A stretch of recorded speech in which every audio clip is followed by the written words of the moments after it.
The morning sun was just beginning to rise over the small village square when Chen arrived.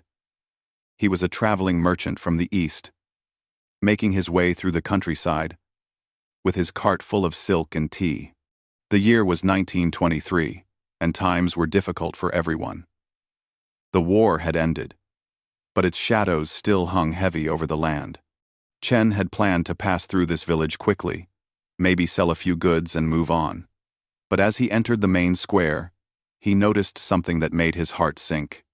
A crowd had gathered near the old fountain, and there was an uncomfortable tension in the air. People were talking in hushed voices, some laughing nervously, others shaking their heads in disapproval. Curious and concerned, Chen tied his horse to a post and walked closer. What he saw made him stop in his tracks. Two young women stood on a wooden platform, their heads down, hands clasped together. They wore simple, worn dresses that had seen better days. Their faces were pale, and though they tried to maintain their composure, Chen could see the fear in their eyes. An older man stood beside them, his face weathered and tired. He looked like he hadn't slept in days. This was their father, and the weight of what he was about to do seemed to be crushing him from the inside. A local merchant was acting as the auctioneer, calling out to the crowd with a voice that tried to sound cheerful but came across as cruel. The two sisters were named Anna and Vera. Anna was the older one, perhaps 22 years old, with dark hair pulled back in a simple braid. Vera was younger, maybe 19, with lighter hair and eyes that darted nervously across the crowd. They stood close together, drawing strength from each other's presence. Chen learned from the whispers around him that their family had lost everything. The father's farm had been destroyed during the conflict, and there was no food left. Winter was coming, and he faced an impossible choice: sell his daughters into service or watch them starve. In those desperate times, such things happened more often than anyone wanted to admit. The auctioneer called out prices, but the crowd was mostly there to watch, not to buy. Some men made inappropriate comments that made Chen's blood boil. Others examined the sisters like they were examining horses at a market. The father turned away, unable to watch, his shoulders shaking. Then the auctioneer, frustrated by the lack of serious buyers, made an announcement that would change everything. He threw up his hands and said with a mocking laugh, "Fine then. Buy one. Get one free. Who will take both these girls off our hands? Someone. Give me a decent offer." The crowd laughed. Some people made jokes. The sisters held each other tighter, and Chen saw a tear roll down Anna's cheek, though she quickly wiped it away.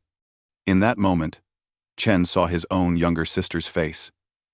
Years ago, when his family had fled their home province during the upheaval, his sister had nearly been lost to similar circumstances.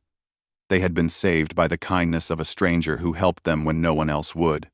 Without thinking too much about it, Chen raised his hand. The crowd fell silent and turned to look at him. The auctioneer seemed surprised but quickly recovered. "The foreign merchant. Do we have a bid?" Chen stated his offer. It wasn't much, less than what a good horse would cost. But it was all he could spare without leaving himself destitute. The auctioneer looked around, waiting to see if anyone would bid higher. No one did. Most people in the crowd couldn't afford to feed themselves, let alone 2 more mouths. After what felt like an eternity, the auctioneer banged his hand on the wooden rail. "Sold. To the traveling merchant." Chen paid the money, and just like that, the lives of Anna and Vera changed forever. The father approached Chen with tears in his eyes, gripping his hands. "Please," he whispered in broken words. "Please be kind to them." Chen nodded, not entirely sure what he had just done. He had acted on impulse, driven by memory and compassion. But now, he had to figure out what came next. The sisters were brought down from the platform, and they stood before him, trembling slightly. Their eyes cast downward. The crowd began to disperse, some people shaking their heads at the strange foreigner, others muttering about his foolishness. Chen led the sisters away from the square, feeling their father's anguished gaze following them until they turned the corner. At his temporary lodging, a small room he had rented above a bakery, Chen gestured for the sisters to sit. They remained standing, uncertain and afraid. Chen realized they expected orders, or worse. He took a deep breath and tried to think of how to communicate. His knowledge of their language was limited, pieced together from his travels. He pointed to the chairs again, more gently this time, and mimed eating. The sisters exchanged glances and slowly sat down. Chen left and returned minutes later with bread, cheese, and warm soup he had purchased from the baker below. He placed the food before them and stepped back. Anna and Vera stared at the food, then at Chen, confused. When he gestured for them to eat, they hesitated. Finally, hunger won over fear, and they began to eat slowly. Then, with increasing urgency, Chen realized it had probably been days since they had eaten properly. As Anna and Vera ate, Chen sat across from them, trying to find the right words. He knew they must be terrified, wondering what kind of master they had ended up with. The word master itself felt wrong to him. He hadn't bought them because he wanted servants. He had bought them because he couldn't stand by and watch two young people be humiliated and potentially harmed. After they finished eating, Chen attempted to communicate. Using simple words, hand gestures, and drawings on paper, he tried to explain his intentions. He wasn't looking for workers or anything else. He wanted to help them find safety and perhaps a new beginning. The sisters listened, their expressions shifting from fear to confusion to cautious hope. Anna, the older sister, spoke first. Her voice was soft but clear. She knew a few words of the common trade language that Chen spoke more fluently. Between her limited vocabulary and Chen's basic understanding of her language, they began to communicate. She explained their story, how their mother had died years ago, how the war had taken everything, how their father had tried every other option before resorting to this desperate measure. Vera, younger and more traumatized by recent events, said little. She watched Chen carefully, as if trying to determine whether he was truly different from the men who had leered at them in the square. Chen gave her space, understanding that trust would take time. That evening, Chen made arrangements for the sisters to have their own room in the boarding house. He paid for a week up front, which raised eyebrows from the landlady, but money spoke louder than questions. He told Anna and Vera that they could rest, that tomorrow they would talk about the future. Over the next few days, something unexpected happened.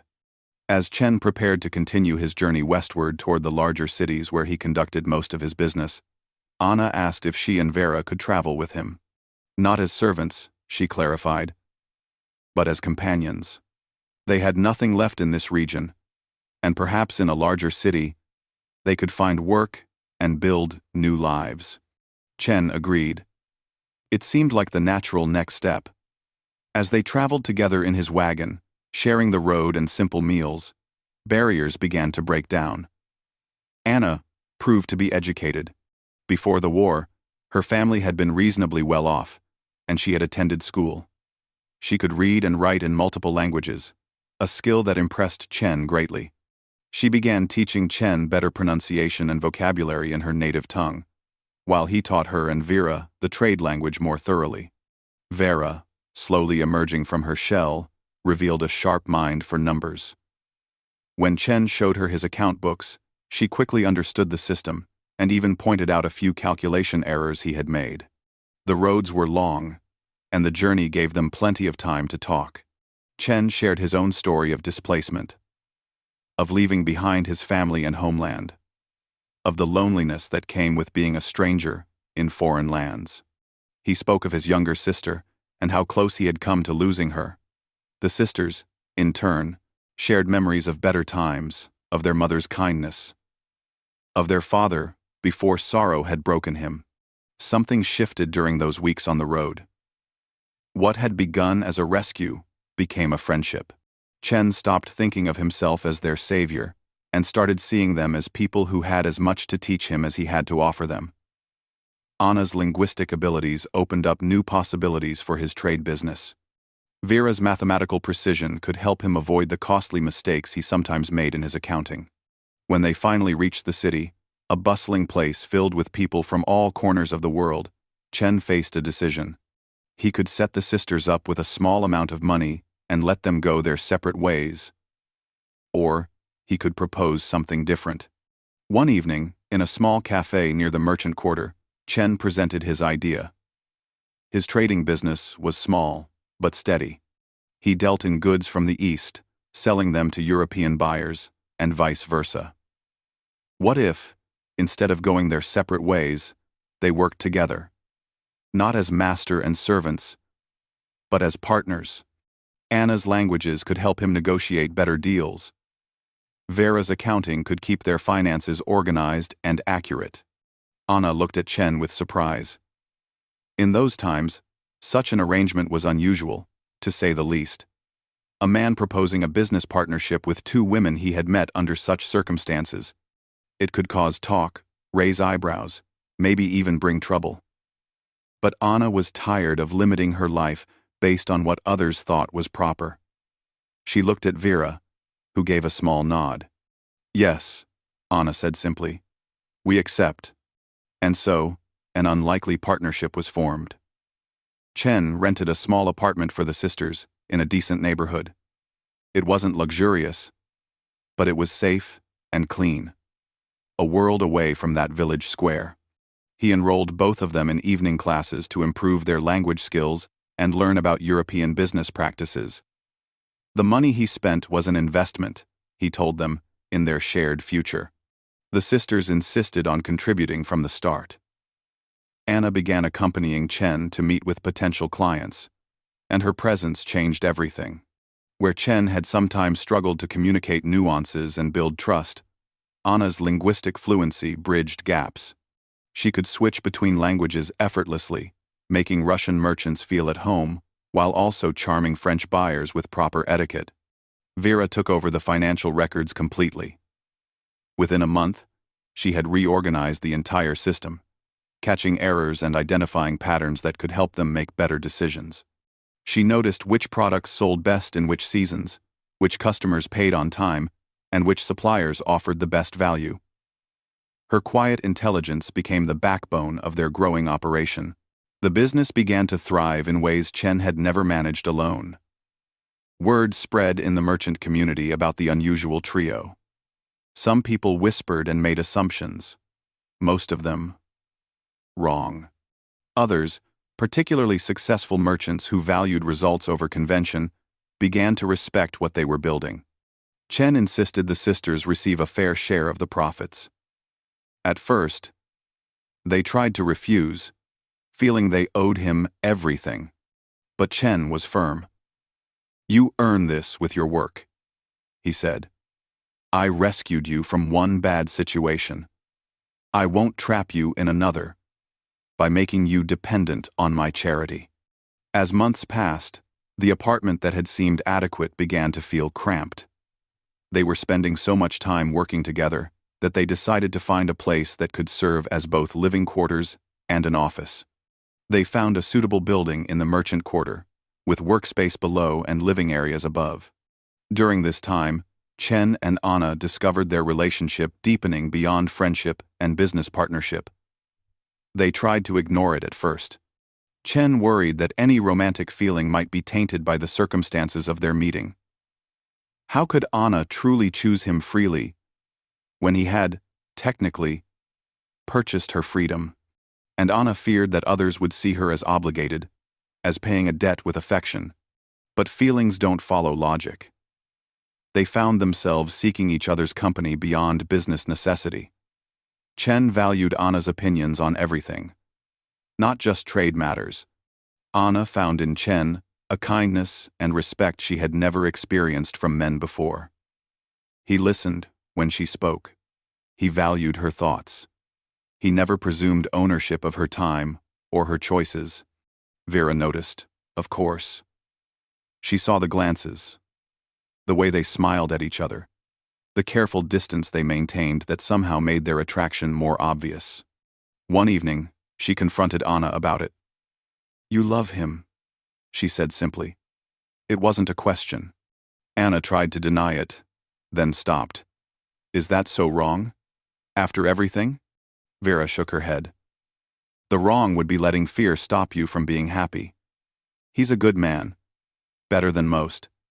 And the way he looks at you, it's not possession. It's admiration." Meanwhile, something was happening in Vera's life too. A young accountant who worked in a neighboring office had taken notice of her skills. His name was Laurent, and he was impressed not by Vera's appearance, but by her mathematical precision.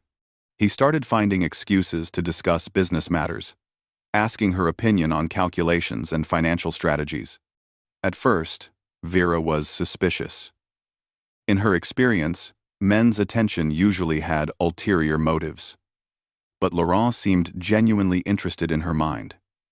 He brought her books on advanced accounting methods. He asked her to review his work and seriously considered her suggestions. Slowly, carefully, Vera began to trust that his interest was sincere. The two couples began courting in their own ways. Chen and Anna's romance was quiet and respectful, built on months of partnership and growing trust. Laurent and Vera's relationship developed through shared intellectual interests. Long conversations about numbers and theories that would bore most people to tears. Life seemed to be settling into something good, something sustainable. The business continued to grow. They moved into better quarters. The sisters had money saved, independence, and the possibility of love.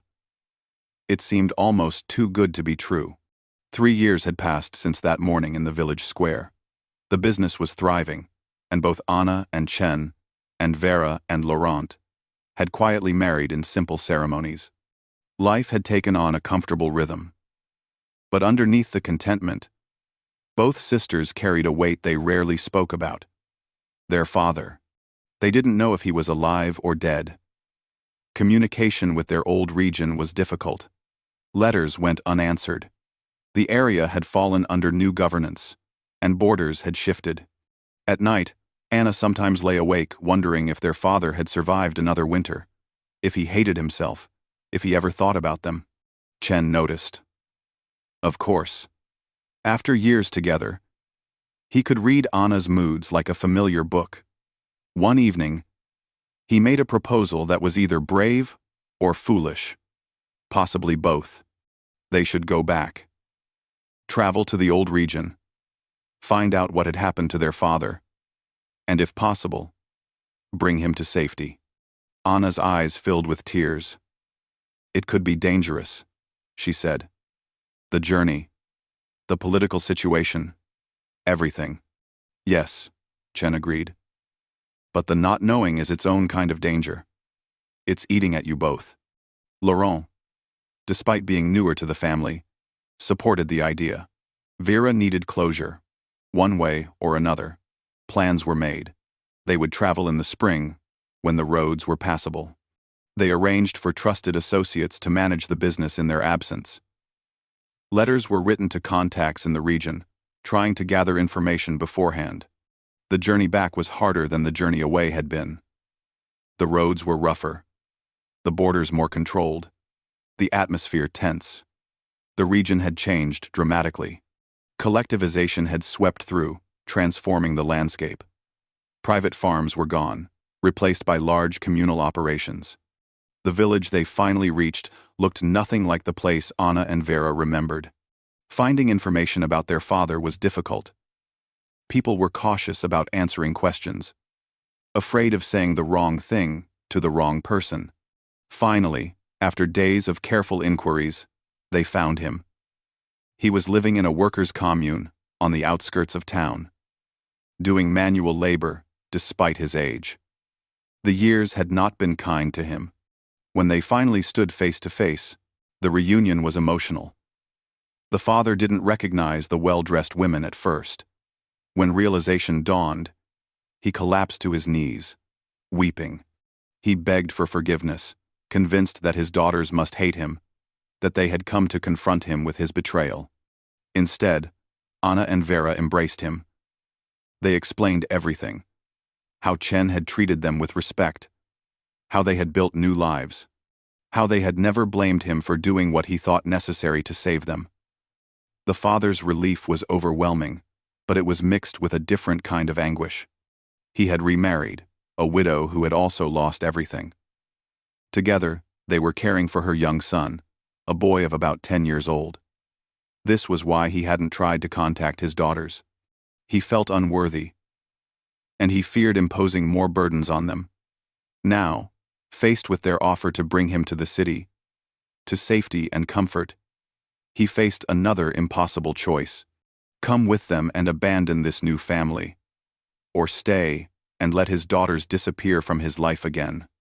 The boy, quiet until now, spoke up. "Don't make grandmother and me be the reason you stay sad," he said to the old man, with a wisdom beyond his years. Chen, who had been observing quietly, cleared his throat. "What if," he said slowly, "we arranged papers for all of you? The boy, his mother, and you. It will take more time, cost more money, call in more favors. But it's possible." The father stared at Chen. "Why would you do this? You owe us nothing. If anything, I owe you a debt I can never repay." Chen smiled. "A wise man once helped my family when we were desperate. He told me that kindness isn't a debt to be repaid to the giver. It's a debt to be passed forward. You saved your daughters by letting them go. Now let me help save you all by bringing you together." The logistics of getting papers for 5 people to travel across borders, in those politically complicated times, was a nightmare. It took Chen calling in every favor he had accumulated over years of business. It cost a significant portion of their savings. There were bribes to be paid, officials to be convinced, documents to be obtained. But 3 months later, they all boarded a train heading west.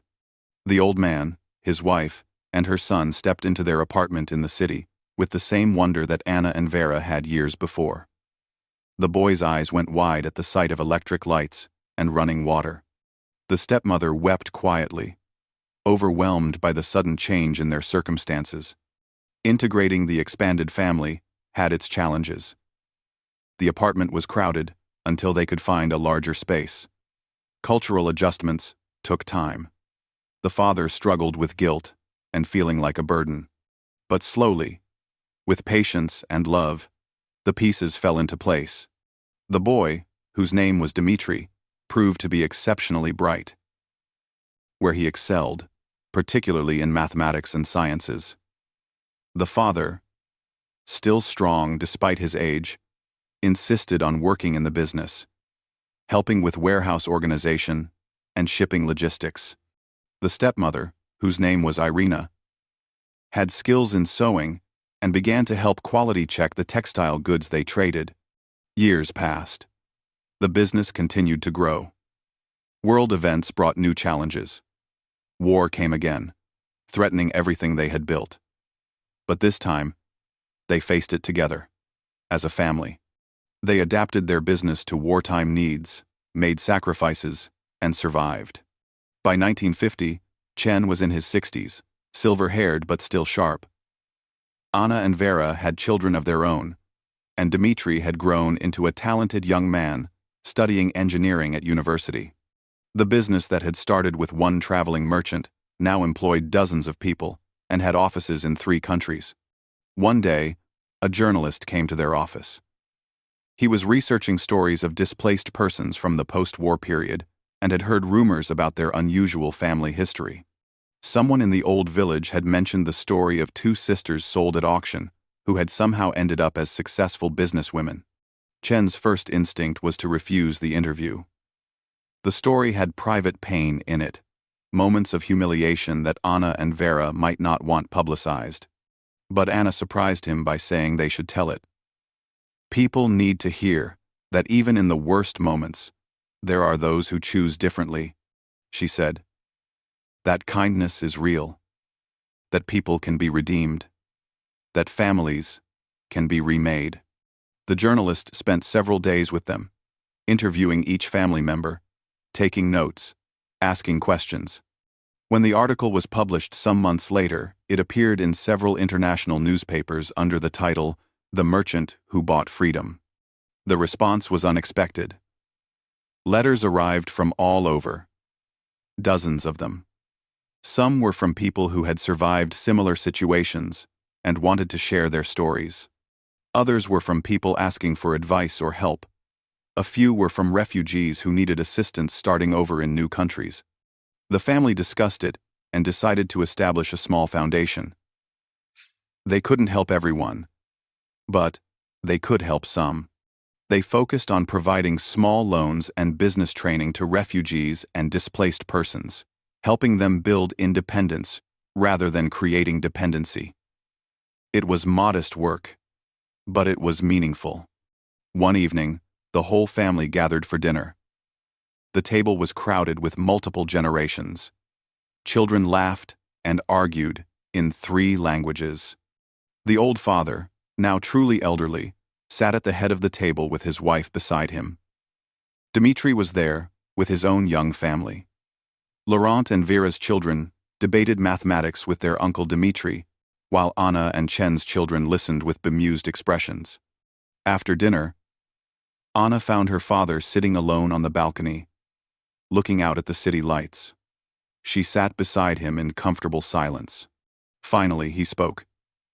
"I have spent years trying to forgive myself for that day in the square," he said quietly. "I'm not sure I ever fully will. I'm not sure I ever fully will. I'm not sure." Anna took his hand.